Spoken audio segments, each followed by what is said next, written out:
Thank you for joining us in today's webinar. Today we're going to be talking about best practices in implementing PeopleSoft self-service. In today's session, we will do a brief introduction, and then we're going to provide an overview of PeopleSoft self-service challenges. So we've seen a lot of these challenges with several of our products, our location-based security, our mobile product, as well as our single sign-on product. And so as part of working with customers, this session is to talk about some of those challenges that we've seen and different tips and techniques for dealing with that. We will be talking about some of the implementation side. So when you're managing projects, what are the things that you need to consider from that perspective? Because self-service is much different than deploying back-end systems. And so from that perspective, there are a lot of things that you need to consider if this is your first time doing that. Thank you, Larry.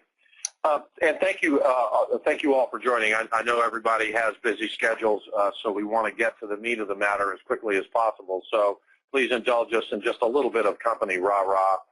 It's important because obviously if you do business with us, you need to know who we are and that we're actually, competent and qualified. We were founded a number of years ago. The founders are ex-PeopleSoft. Chris and Larry in particular were early PeopleSoft employees. Chris ran strategy for the People Tools group. That's important because our products are built as very lightweight bolt-ons. They don't require an army of consultants to implement, configure, and take live. Our understanding and knowledge of People Tools goes really, really deep, and it enables us to develop these very lightweight bolt-ons. We continue to maintain really excellent relationships with Oracle, with the PeopleSoft team, both from a development and a sales standpoint. One of the proof points of that is that we were one of 3 vendors invited to attend the February 2011 Strategic Customer Advisory Board. Larry, could you advance the slide, please? Sure. Thank you.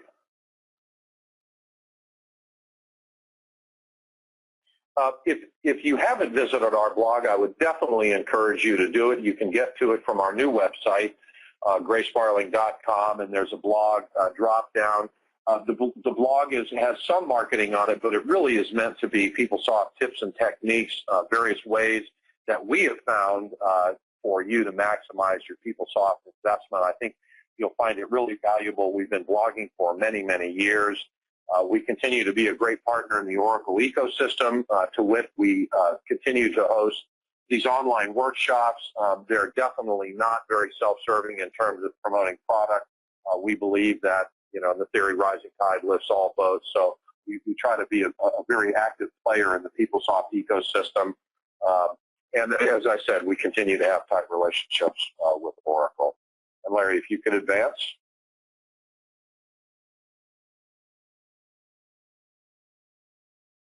Thank you. We show you this customer slide. We've got almost 100 customers. This is sort of a representative cross-section. We show you this because almost all of these customers put us through a fairly rigorous vendor due diligence, solutions due diligence, and then continue to hold us up to a pretty high standard in terms of ongoing customer support and product development from a feature function standpoint, and making sure that our bolt-ons are certified to work with not only the latest PeopleSoft releases, but PeopleSoft releases extending back, into history, so that you don't have to continue to re-implement our products as PeopleSoft as Oracle generates new releases. And I'm sure you'll find some of these on here. They're all referenceable. I'm sure you'll find some of these on here where you know people. And as part of your due diligence, should you decide that you want to move forward with us and take a look at any of our products, we would encourage you to talk to our customers. Today, we're going to focus on self-service. We do have solutions that drive self-service, and I think that Larry and Chris will get into that with the demo. We've got a couple of new products that we're releasing. We did a webinar on our mobile product last week. Our first implementation first install is actually tomorrow. And then we've got a supply chain product that we'll be releasing within the next month or two. Some notable customer activity. Excel Group, a financial services firm on the East Coast, went live with our single sign-on product. Unilever, which is specifically around self-service to their global employee base, went live last year, 160,000 end users in virtually every country around the globe. And then Philip Morris in Indonesia went live with our single sign-on product for their HR implementations. And thank you all very much for listening to the company Rah-Rah. Now I'm going to turn it over to Larry and Chris. Thank you, Hendricks. So in terms of what we'll be talking about today, the idea here is to really introduce a lot of the challenges in implementing self-service and some of the best practices and options that are available to you as you look at solving some of those different issues. So in terms of what we would expect people to have, we would expect the people here to have some basic PeopleSoft understanding of functionality and architecture. We're not going to really go too much into any detail to describe a lot of that. So when we take a look at the demo, we will be jumping into to the application itself and some of the aspects that you would touch as part of the normal release process of releasing PeopleSoft. So let's start by just taking a look at what makes self-service unique. So what are some of the things that make self-service different than some of the other things that you may have already been, may have already implemented? So, and so obviously the first piece is the application functionality that's being exposed.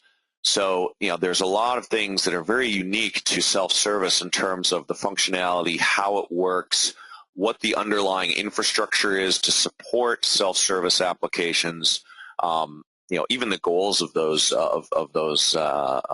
pages. The second piece is the user community. So the users that you have is a much broader use than you would have for a lot of the historical back-end processes that a lot of you have probably had a lot of experience with PeopleSoft on. And then the third area is the locations of access. So again, if you're in the commercial world, which a number of folks on the webinar are today, you have a lot of control when you actually are only accessing PeopleSoft from within your offices. And so, from a self-service perspective, the locations where people are going to be accessing and the devices and that sort of thing makes self-service a little bit different than what a lot of folks may be used to. So before we jump in, what I would like to do any further is to open up a quick poll, really to understand the level of experience you have with PeopleSoft self-service.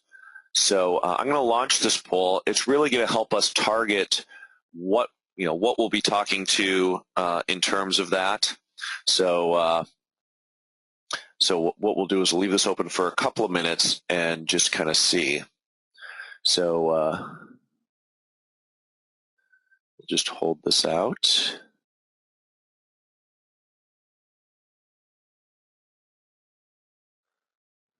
I think you're going to find that this will be very interesting in terms of the responses here. So we'll do another 10 seconds.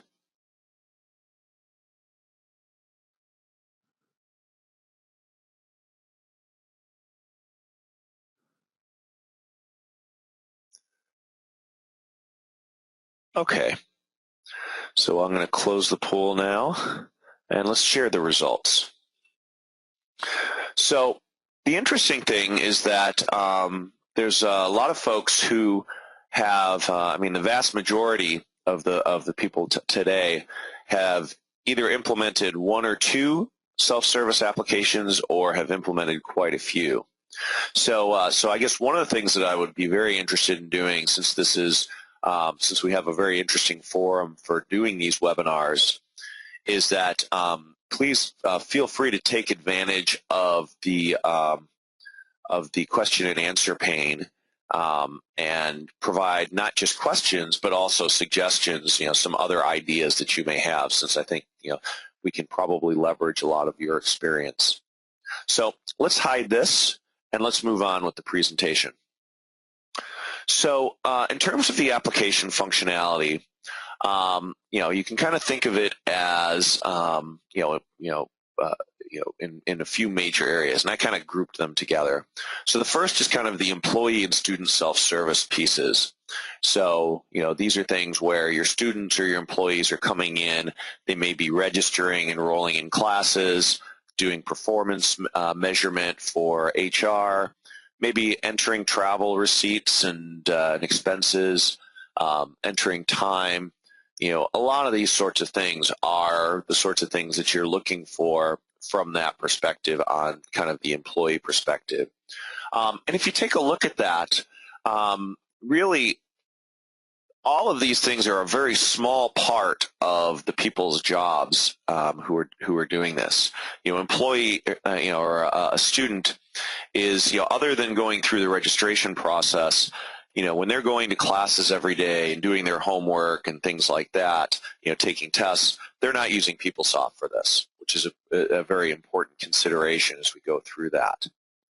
So in terms of going to manager self-service, and you could almost think of faculty as falling into that same category as well.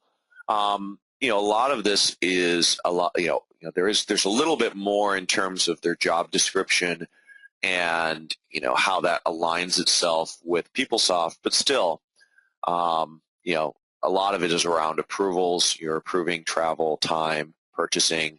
You may be approving job changes, performance reviews, maybe reviewing the assets that are assigned to your department, things like that.